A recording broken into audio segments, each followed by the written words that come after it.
ससुराल आकर बिगड़ गई। रचना की शादी को कई साल हो गए थे।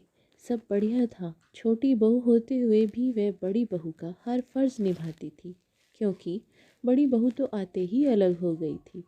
रचना के सास ससुर को हर काम में रचना की ही ज़रूरत होती थी, फिर भी वो उसकी बुराई करना नहीं छोड़ते थे।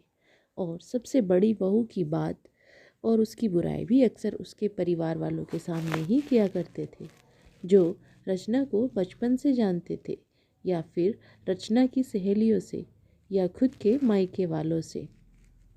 पहली बार जब शादी के बाद रचना की दोस्त आई तो सासू माँ ने उसके ही सामने रचना की बुराई करना शुरू कर दी। जब रचना को पता लगा तो उसने अपने पति नीलेश से कहा, माँ जी को समझा दीजिए कि कम से कम जो लोग उसे जानते हैं उनसे तो उसकी बुराई ना करे, खुद की जगहसाई ना करवाएं। पर उन्होंने ना सुनी, बल्कि और ये आदत सी ही बन गई थी। आजकल तो अक्सर ये कहती थी कि रचना तुम पहले ये काम अच्छा करती थी, अब नहीं करती हो, फिर भले ही वो कोई भी काम हो। रचना की बुआ जी उसके ससुराल आई थी, तब सासू माँ की किट्टी पार्टी भी थी। वो बुआ को भी साथ ले गई और आदताना सबके सामने ही रचना की बुराई करने लगी। कहने लगी, रचना पहले सब अच्छा करती थी, पर अब कोई काम भी ठीक से नहीं करती। ना ठीक से रोटी बनाती है, ना सब्जी बनाती है, ना अच्छे से कपड़े पहनती है और ना अच्छे से बच्चों का ख्याल रखती है।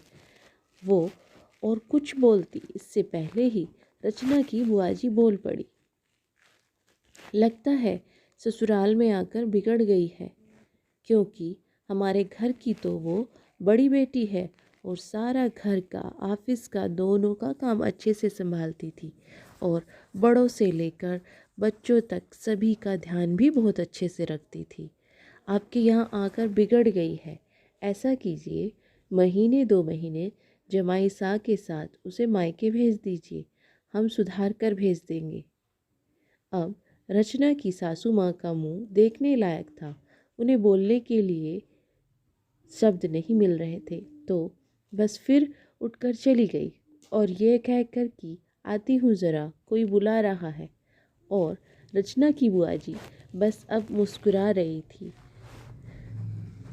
तो इस कहानी से हमें ये सीख मिलती है कि ज़्यादा किसी की बुराई भी नहीं करनी चाहिए और ना ही सुननी चाहिए। और कहानी सुनने के लिए आपका बहुत बहुत धन्यवाद। और अगर आप हमारे चैनल पर नए हैं तो प्लीज़ चैनल को सब्सक्राइब कीजिएगा।